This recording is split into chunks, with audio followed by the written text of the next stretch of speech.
Hayyee Muhammad Awwal uumamaalee gammoojjii keessa jiraataniif wanti akkaan ulfaataan maali? Soorataa fi bishaan argachuu. Wanti haalaan ulfaatu kana. Gammoojjii dandamatanii ni jiraatan.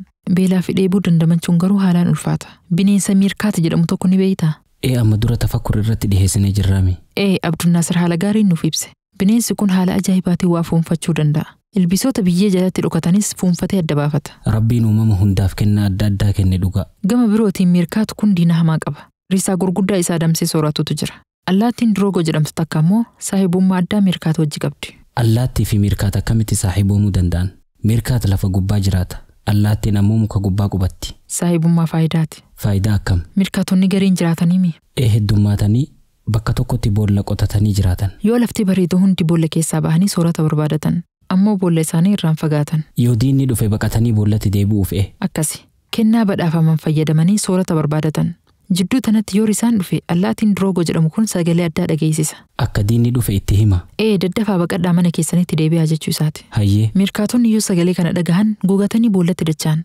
Risaanis waan dhufeef dhabee harka qullaa deebi'a. Dhugattuu saahibummaa ajaa'ibaati. Garuu Droogoon maal argachuuf odeeffannoo jabduu tana kennaaf? Santu waan ajaa'ibaati.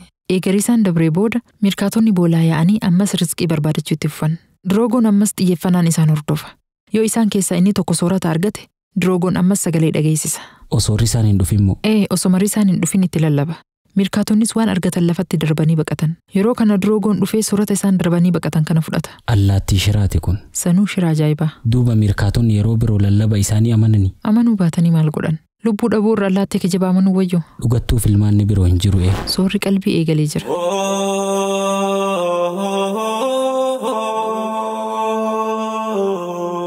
Kun raadiyoo Nuural Hudaati. Raadiyoo Nuural Hudaa. بسم الله الرحمن الرحيم الحمد لله رب العالمين الصلاة والسلام على رسول الله الأمين وعلى آله وأصحابه أجمعين السلام عليكم ورحمة الله وبركاته. أكم جرتان كبجمتوتا رقيفتوتا راديو نور الهدى.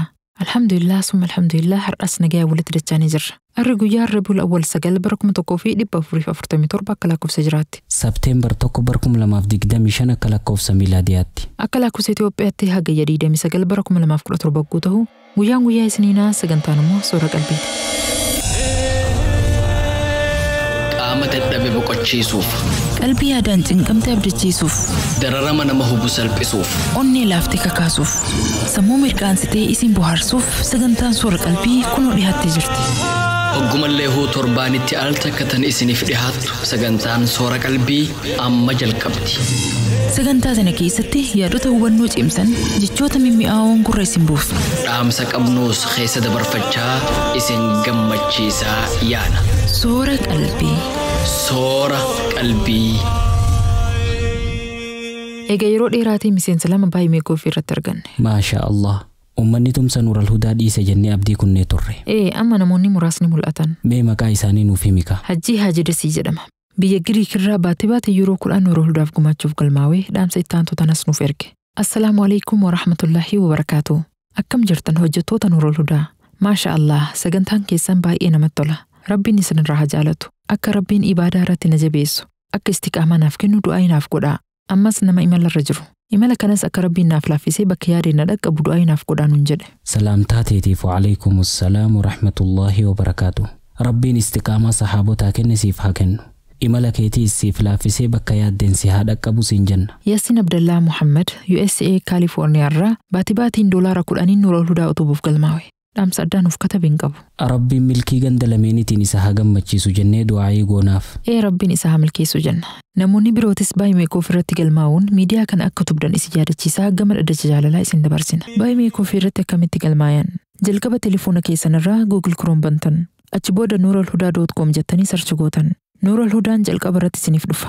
Gubbaa irraa mallattoo meenuu tana tuqxanii bakka sappoortii jettu bantan. Yeroo kana peejiin baay'ee ekoo fi tumsa Nuural Hudaatiif qophaa'ee isiniif banama. Filannoo gosa 3tu jira. $5, $10 fi $15. Filannoowwan jiran irraa kan barbaaddan filattanii join jettaniin. Bakka email jedhu kana tuqxanii emaila keessan itti katabdan.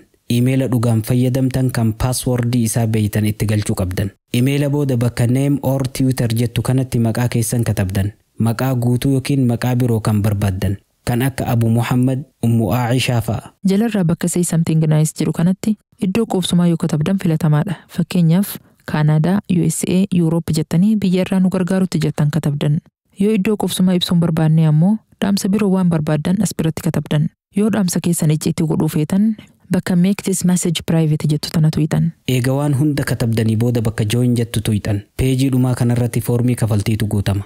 Gubbarratti maallaqa baatibaatiin kafalamuutu jira. Maallaqa kana ol guddisuu yoo feetan waan as biratti katabdan kana hayxanii hanga gumaachuu feetan itti katabdan. Itti aansuun lakkoofsa kaardii keessanii katabdan. As biratti guyyaa fi baatii kaardiin keessan expire itti ta'u guuttan. Bakka tanatti ammoo CVC isin gaafata. CVC'n kaardii keessan gama boodaatiin jira. Yeroo hedduu lakkoofsa dijiitii 3ti. Eega CVC guuttanii booda zip code isin gaafata.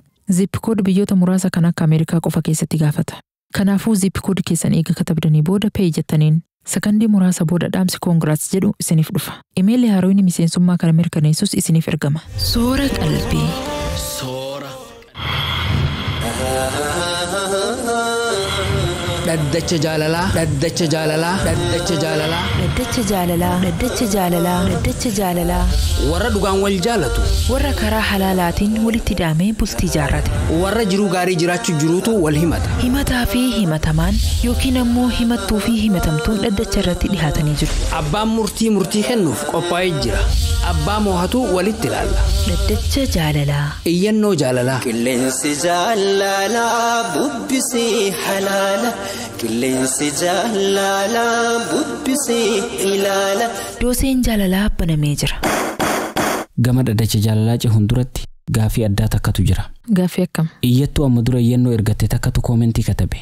Gurbaan amma dura umrii kee guutuu nikaaha sirraa hin buusu naan jechaa ture sun amma riyaala 10,000 akkaawuntii kiyyarra yoo galchite sirraa buusa naan jedhe. Maallaqa inni naan jedhe galchuu malee filannoo biroo hin qabu. Inshaallah rabbiin haqa kiyya bilaash hin godhu. Guyyaa tokko naaf deebisa jette. Akkam jettaamme?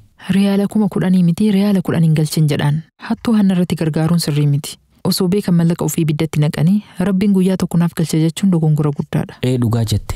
Nama saamichaaf namatti deemu tole jedhanii faana deemuun khasaaraadha. Akkam godhuu qabdi jetta duuba. Obboleettiin teenya Makkee Aliyyi koomentii irratti waan bareedaa tokko nuuf katabde. Dubartoota Islaamaatiif dhaamsa jabduu takka dabarsite. Dubbiin isiin katabditu yoo dhugaa taate waan ajaa'ibaati. Maal katabdeme? Yaa dubartoota Islaamaa, biyya Oromoo keessa teessanii jaarsi kiyya nikaa irraa buusuu dide jettanii of hin rakkisinaa. Yeroo ammaa bakka hundatti haalli mijeeffamee jira.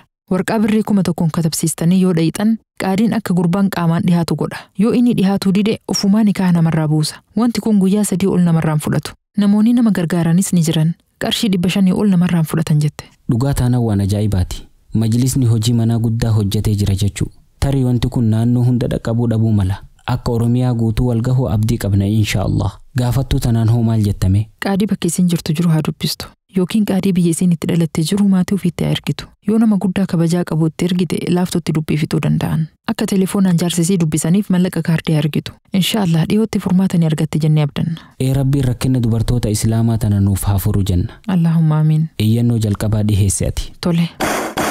Riqicha sunnaa iyyannoo tokkoffaa lakkoofsa galmee 841.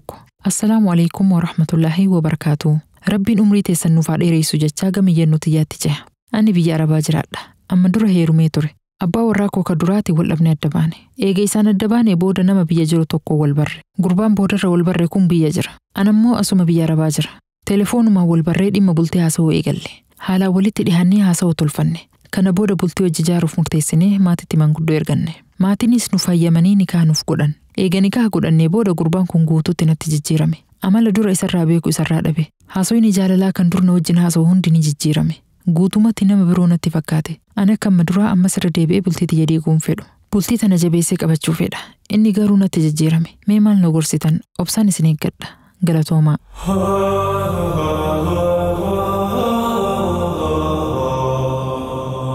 Hayyee maal jettaan Muhammad Awwal? Gaafachuudha kaa. Maaltu si jijjiire? Haasawni kee akka gaafa duraa hin jiru. Rakkoon irraa argiteetu jira moo maaliif jijjiiramte haa jettuuni? Dubbiin gabaabduun tanuma. Usanii kophaa ofii yaadaan cinqamuu irra dhugaa jirtu waliif himanii nagaa argachuutu caala. Ati iyyannoo taantutti ce'e. Tole. Dhaddacha jaalalaa iyyannoo tokkoffaa lakkoofsa galmee 833. Assalaamu alaykum wa rahmatullaahi wa barakaatuh. Kabajamtootaa fi jaalatamtoota qophii Nuural Hudaa. An biyya Arabaa jiraadha. Eegaas dhufee waggaa 6 caale. Asumatti intala takka wajjin bultii ijaare. Jaartii tiyya akkaan jaaladha. Isiinis na jaalatti. Gammachuu wajji jiraanna. nu lameenuu waan dalagannuuf dhimmi duniyaa walitti nun buusu. Wanti gama keessan na fide rakkoo jaartiin tiyya keessa jirtu tokko. Jaartiin tiyya waan dalagattu hunda maatii ofiitiin gargaarti. Eega biyya tana dhufte amata 5 guutte. Waggaa 5 kana keessatti waan dalagatte hunda abbaa isiitti ergitee abbaan isii maqaa ofiitiin mana biteef. Lafa qullaa manni irratti hin ijaaraminiis maqaa ofiitiin biteef. Abbaan isii dhihootana jaartii lammaffaatiis fuudhe. Jaartiin tiyya akkuma haadha ofii gargaartutti masaanuu haadha isii tanaas gargaarti. Osoma haala kanaan jirru jaartiin tiyya ilmoo garaatti qabatte. Eega ilmoo garaatti qabatte amma reef baatii 5 guutte. Yeroo kana ani itti dubbachuuf dirqame. Amma eega ilmoo garaatti qabatte maallaqa lafa kaayachuu qabna. Waan dalagattu hunda ustee maatiitti hin ergin. Gargaarsa maatii keetitiif abbaan kee mana siif bite san haa gurguru. Maallaqa manni itti gurgurame haadhaaf abbaa teetiif adda qoodi. Amma ilmoo dhaluuf deemta. Kanaafuu waa lafa buufachuu qabda jedheen. Isiinis yaada kiyya fudhattee abbaa isii bilbilaan dubbiste. Yoo amma booda dhimma kana natti kaafte lafa haatee qotachuutti jirtu san irraa isii kaasa. Waan dura ergitu baatiin ergi. Kanaan ala dhimma kana hin dubbatin jedheen. Yeroo bilbilaan dubbisnu hunda ni abaara. Yoo ati ilmoo tana nagayaan dhalte an abbaa keetii miti jedhaan. Anas gaafa nikaaha qarshii 150 fiddu malee jedhee nikaaha naaf godhu dide. Maanguddoonni jedduu seenanii narraa qaban. Jaartiin tiyya waan dalagattu hunda maatii ofiitti fixaa jirti. Haala kanaan biyya tanatti ilmoo dhaluun akkaan ulfaataadha. Kanaaf waan godhu dhabee gama keessan dhufe. Mee maal naaf dhaamtan? Obsaan isin eeggadha. Galatooma.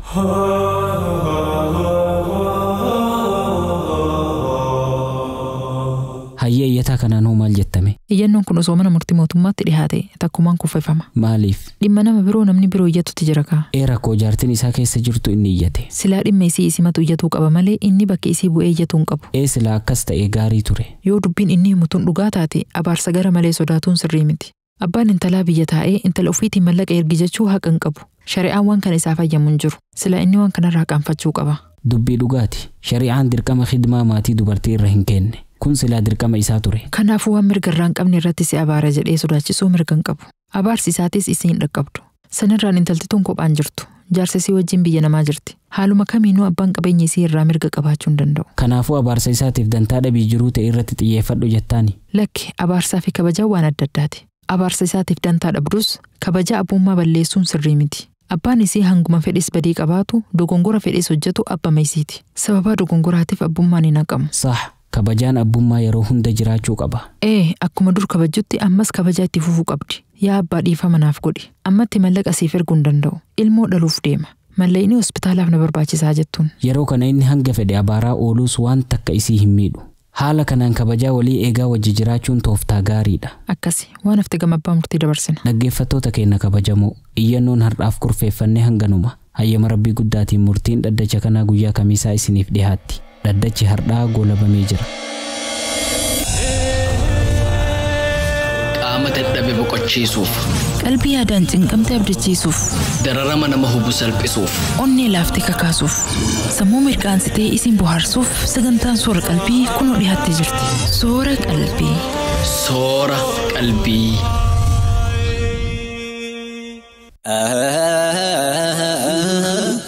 Assalaamu alaikum wa rahmatullaahi wa barakaatu. Kabajamtoota hordoftoota raadiyoo Nurul Hudaa.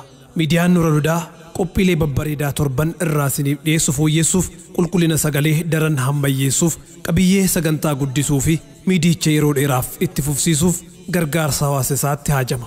Waan xiqqoo qabdan irraa Nurul Hudaadhaaf qooduudhaan miidiyaa kana haa gargaarru. Namoonni Rabbiif jecha biyyoota Arabaa fi Oromiyaa irraa Nurul Hudaa gargaaruu feetan lakkoofsa herrega baankii daldala Itoophiyaa 100-06-65-99-8 baankii hojii gamtaa Oromiyaa 105-00-21-65-48 Hijiraa baank 100-71-28-83-0001 irratti waan humna keessanii gumaachuu ni dandeettan. Namoonni Ameerikaa, Kaanaadaa, Awurooppaa, Awustiraaliyaa fi biyyoota biroo jiraatanii fi ATM kaardii fayyadamtan haala kaffaltii baay'ee sakki'uur ta'e waan fayyadamnuuf karaa baay'ee koofii irratti miseensa nuuf ta'uudhaan salphamatti nu gargaaruu ni dandeettan. Maallaqa buna tokko ittiin bitattan guyyaa tokko Nurul Hudaadhaaf gumaachuudhaan hojiin diin akka tatamsa'u gochuu ni dandeettan. Gama weebsaayitii Nurul Hudaa deemuudhaan iddoo meenuu jedhu tuqaa achi booda iddoo sappoorti jedhu argattu. feesbuukii Nuur Hudaa irratti immoo bakka geet etikkeetti jedhu tuquun argachuu ni dandeettan. Gama appilikeeshinii Nuur Hudaatiin immoo bakka sappoorti jedhu tuqxanii miseensa ta'uu ni dandeettan. Sagantaa Nuur Hudaa irratti maxxanfamu hunda jalattis liinkiin tumsaa ni maxxanfama. Yoo barbaaddan QR koodii kana iskiriina kompiitaraa irraa iskan godhuudhaan nu cinaa dhaabbadhaa. Nuur Hudaa cinaa dhaabbachuudhaan sagaleen diin Islaam akka faffaca'u haa goonu. Odeeffannoo dabalataatiif 0954 52 0058 irratti kallattiin bilbiltanii yookiin dhaamsa WhatsAppiitiin nu dubbisuu ni dandeettu. Nuur Hudaa soora qalbii muslimaa. Waan fi abbaatu daaraan jabeeffata gochaaf maallaqaanis waan qabnuun birmaa. Gurbaa tokkotu abbaa bira dhaqee gaafii ajaa'ibaa gaafate. Yaa abbaa, ani nama akkami? Nama faayidaa qabu moo nama dachii tanarratti ba'aa ta'utti jiru jedhee gaafate. Abbaan gurbaa kanaa hayyuu jabaadha. Osoo deebisaa tokkos hin kenneeniif sibiila xiqqoo tokko fuudhee itti kenne. Mee sibiila kana fuudhii deemi. Namoota beeytu hunda dhaqii gaafadhu. Gatiin isaa meeqa? Waan faayidaa qabu moo waan faayidaa hin qabne jedhii gaafadhu jedheen. Gurbaanis sibiila qabatee manaa bahe. Namoota hedduu irra deddeeme gaafate. Namni jalqaba inni gaafate sibiila faayidaa hin qabneen deemta. Harkuuf hin xureessinii darbi jedheen. Namni lammataa immoo nama muuxannoo waan akkanaa qabuu miti. Ogeessa barbaadii gaafadhu jedheen. Booda irra mana dahaba itti gurguran dhaqee gaafannaan sibiilli kun dahabarra qaaliidha. Nuti asitti hin gurgurru. Gatii isaatis siif himuu hin dandeenyu. Garuu akkaan qaaliidha jedhaniin. Booda gurbaan sibiila fuudhee abbatti deebi'e. Waan namoonni jedhaniin hunda takka takkaan itti hime. Kana booda abbaan, yaa ilma kiyya. Namni sadarkaa kee beeku nama haala gaariin si beeku qofa. Namni sin beeyne nama faayidaa hin qabne si se'uu danda'a. Akkuma sibiila kana namni gariin darbisiin jedhee gariin ammoo dahabarra qaalii ta'uu siif himeeti. Eenyummaan keetis bakkaa fi akkatti wal dhaba. Bakka ooltuu fi waan hojjettu irratti of eeggannoo godhi. Nama sadarkaa kee beekutti dhihaadhu jedhee dhaamsa ajaa'ibaa dhaameef. Nutis har'a dhimma nama tokkoo isiniif odeessuuf deemna. Gurbaa nama hedduun tuffatamaa ture. Kan bakka hedduutti arrabsamaa ture. Kan yeroo ammaa taajiroota addunyaa tanaa keessatti sadarkaa ol aanaa qabu tokkotu jira. Quba qabdu teenyaarraatiin dhimma nama kanaa irraa haasofna.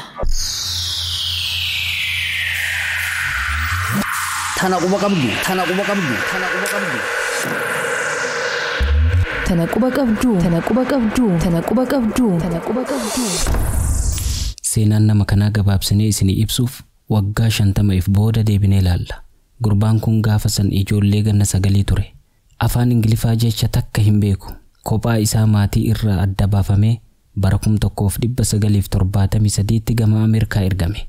Yeroo Ameerikaa gahutti uummata afaan isaa hin beeyne keessa qubate. Nama hundaan waliigaluu dadhabee rakkoo jabduu mudate.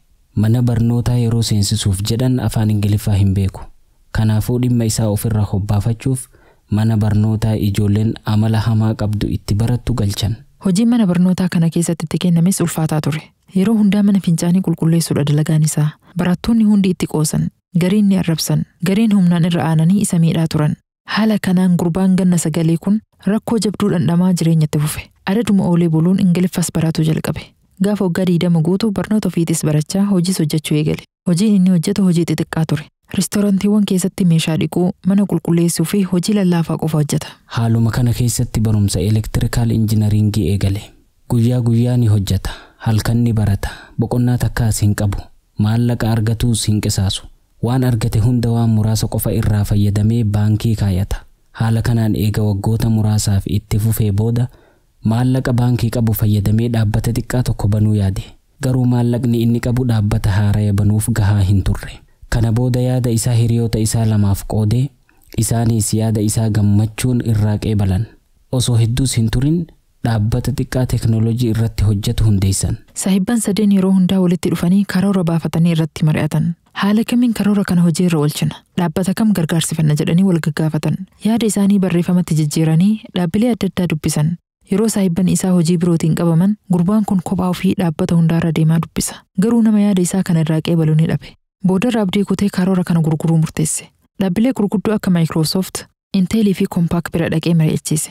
Hundi hin feenu jedhanii harkatee didan. Dhaabbileen hundi karoorri ati qabattee deemtu waan faayidaa qabu miti. Waan jiruu ilma namaatiif barbaachisu miti. Namni tokkos amanee sirraa hin qeebalu. Yeroo kee hin qisaasin, dhiisii waan biroo hojjedhu jedhanii itti qoosan. Gariin ni arrabsan, gariin humnaan darbanii ofirraa baasan. Karoorri isaa guutumatti dhaabbilee hunda biratti fudhatama dhabe. Waggoota hedduuf irra deddeebi'ee yaalii godhe. Saahiban isaatis abdii kutannaa malee bira dhaabbatanii isa gargaaran. Garuu yaadni kun fudhatama argachuu dide. Yeroo saahiban isaa abdii kutatanis namni kun abdii kutachuu dide. Mallaqni qabu harkaa dhume. Dhaabbanni isaa humna dhabee kufutti dhiyaate. Dhaabbanni biroo yookiin taajirri hojii kanarratti isa gargaaruun ni dhabame. Ta'us garuu namni kun abdiin kutanne. Kallattii addunyaan itti deemaa jirtu waan haala gaariin hubateef onnatee ciminaan hojii itti fufe. Bu'aa bahii dheeraa booda oomisha jalqabaa bara 1999 waggaa 26 har'aa magaalaaf dhiheesse. Namtichi abshaala ture. Meeshaa magaalaaf dhiheessuu qofa osoo hin taane ogeeyyota sooftuweera hojjetan wajji dubbatee akka meeshaa kana fayyadaman affeere. Namoonni sooftuweera oomishan geemii adda addaa qopheessanii meeshaa inni hojjete kanaan walitti hidhan. Meeshaan inni hojjete kun teknooloojii kompiitaraa guututti jijjiire.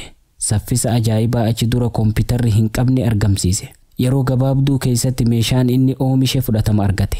Laaftumatti oomisha isaa kan jalqabaatti milkii guddoo argate. Yeroo baatii tokko hin caalle keessatti meeshaa miliyoonaa ol gurgurate. Kana booda namtichi kun humna qabu hundaan hojii kana cimsee itti fufe. Injiinaroota gurguddoo mindeessee maashinoota gurguddoo bitee oomisha isaa bal'ise. Humna maashinoota oomishuu daran hammayyeessee addunyaaf dhiheesse. Yeroo kana dhaabbileen gurguddoon gaafa duraa itti qoosaa turan hundi meeshaa isaa fayyadamuu jalqaban. Maal qabu osoo gaafa inni nu kadhatu irraa binnee jedhanii gaabban. Yeroo ammaa kana kompiitarri meeshaa inni oomishu hin qabne akka waan hin jirreeti. Namni kun Jensen Huang jedhama. Dhaabbanni inni hundeesse Nvidia jedhama. Geemiin kompiitaraa hundi akka kaardii kanarratti hojjetutti oomishame. Sooftuweeronni gurguddoonis kaardii kana malee socho'uu hin danda'an. Hunda caalaa kan milkii guddaan isa gahe teknooloojii AI'ti. Artificial Intelligence amma addunyaa dhuunfatee kan akka ChatGPT meeshaa kana malee hojjechuu hin danda'u.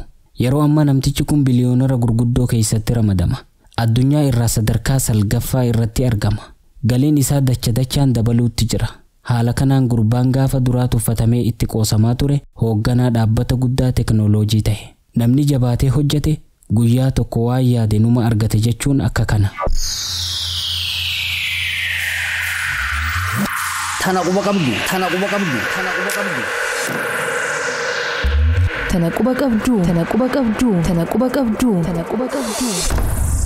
Kan dhageeffachuu jirtan raadiyoo Nuurul Hudaa sagantaa Soora Qalbiiti. Gama keessummeessuutiin Anfarhee Adamii fi Muhammad Awwal Abdullaatu si wajjin turre. Barruu qophiilee Abuu Ibtisaamtu nuuf qopheesse. Gama qindoominaatiin kutaa teeknika Nuurul Hudaatu nu wajji ture. Waan hanga xumuraa obsaan hordoftaniif galatooma isiniin jenna. Inshaallah torbaan qophii birootii walitti dachaana. Hanga sagantaa birootii walitti deebinutti nagaya Rabbii keessa nuuf jiraadhaa, jiruu qananii keessa qubadhaa, milkii duniyaa fi aakhiraa argadhaa.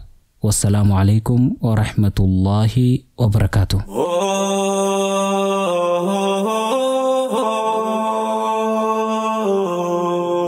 نور الهدى صورة قلبي مسلمة